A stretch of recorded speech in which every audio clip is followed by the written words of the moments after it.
اعوذ باللہ من الشیطان الرجیم بسم اللہ الرحمن الرحیم وَإِذَا قِيلَ لَهُمْ آمِنُوا كَمَا آمَنَ النَّاسُ وَقَالُوا أَنُؤْمِنُ كَمَا آمَنَ السُّفَهَاءُ أَلَا إِنَّهُمُ السُّفَهَاءُ وَلَكِنْ لَا يَعْلَمُونَ صدق اللہ العظیم۔ تمام دوستوں، بھائیوں، احباب کو السلام علیکم ورحمۃ اللہ وبرکاتہ۔ میں امید کرتا ہوں کہ سب بھائی خیریت سے ہوں گے۔ آج ہم بات کریں گے، ایک بھائی صاحب نے کمنٹ میں کہا تھا کہ حضرت علی رضی اللہ تعالیٰ عنہ کا نام لے لے کر لوگ ممبر رسول صلی اللہ علیہ وسلم سے گالیاں دیتے ہیں، تو کیا وہ صحابہ کرام کی اولاد ہیں؟ کیا ہم ان کو برا بھلا کہہ سکتے ہیں یا نہیں؟ تو سب سے پہلی بات یہ ہے کہ ہمارا جو ایمان ہے، ہم کو ایمان کس چیز سے ملا ہے؟ وہ ملا ہے قرآن مقدس سے۔ ایمان کی سب سے بنیادی چیز جو ہے وہ قرآن مقدس ہے، اور قرآن مقدس کے اندر اللہ رب العالمین نے صحابہ کرام رضوان اللہ تعالی علیہم اجمعین کے لیے انعامات کا اعلان فرمایا، ان کی مغفرت کا اعلان فرمایا، ان کے ساتھ محبت کا اعلان فرمایا۔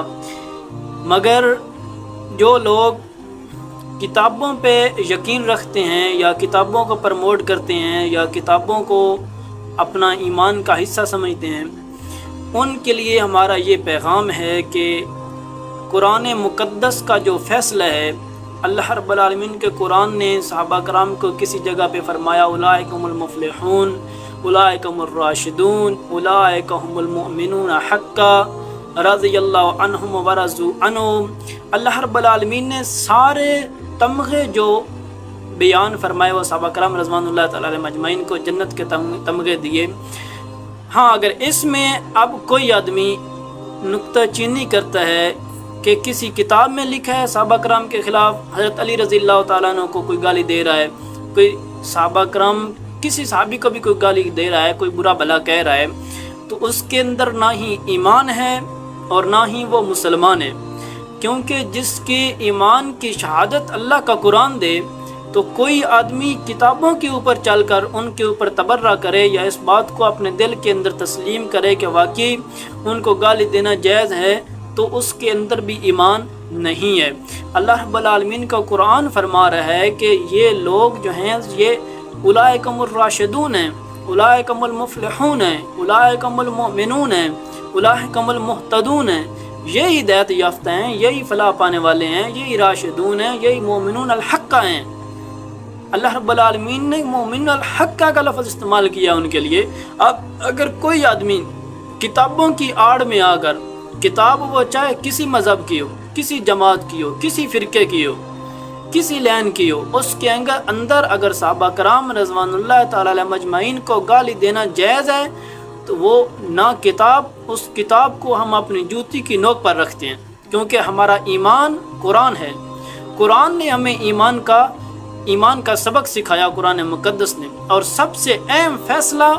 قرآن مقدس کا چلے گا۔ قرآن مقدس کے مقابلے کے اندر، قرآن مقدس کے مقابلے میں کوئی بات بھی آئے گی، حدیث بھی، رسول اللہ صلی اللہ علیہ وسلم کی حدیث مبارک بھی قرآن مقدس کے پیچھے چلے گی۔ اللہ رب العالمین نے محمد رسول اللہ صلی اللہ علیہ وسلم کو قرآن کے مقدس کے پیچھے چلایا، قرآن کو محمد رسول اللہ صلی اللہ علیہ وسلم کے پیچھے نہیں چلایا۔ اس لیے حدیث بھی جو قرآن کی آڑ میں آئے گی، جو قرآن کے مقابلے میں آئے گی حدیث، وہ حدیث نہیں ہوگی، وہ حدیث نہیں ہوگی، کیونکہ سب سے اہم اور پہلا فیصلہ قرآن مقدس کا ہوگا۔ اور قرآن مقدس نے یہ فیصلہ فرمایا ہے کہ جو لوگ صحابہ کرام کو بے وقوف کہتے ہیں وہ خود بے وقوف ہیں۔ اگر اب کوئی کتاب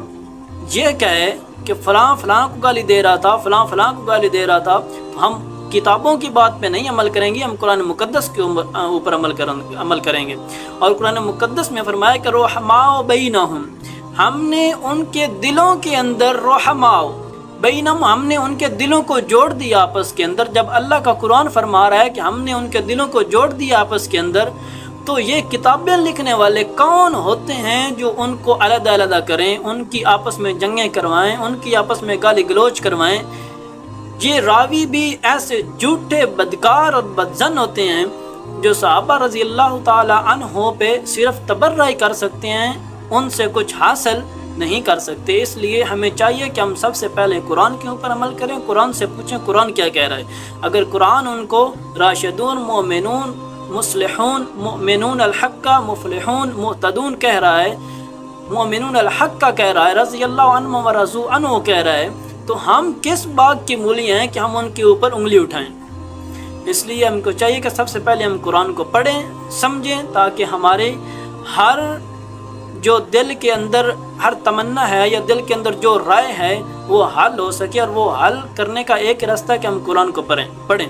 جب تک ہم قرآن کے قریب نہیں جائیں گے، لوگوں کی باتیں سنیں گے، مولویوں کی باتیں سنتے سنتے ایک دوسرے پہ تبرہ کریں گے، تو اس کا کوئی فائدہ نہیں ہے۔ اس لیے ہم کو چاہیے کہ ہم اللہ رب العالمین کے قرآن کے مطابق اپنی زندگی گزاریں، رسول اللہ صلی اللہ علیہ وسلم کی سیرت سنت کے مطابق اپنی زندگی گزاریں، تاکہ ہم دنیا اور آخرت دونوں جہنم میں کامیاب ہو سکیں۔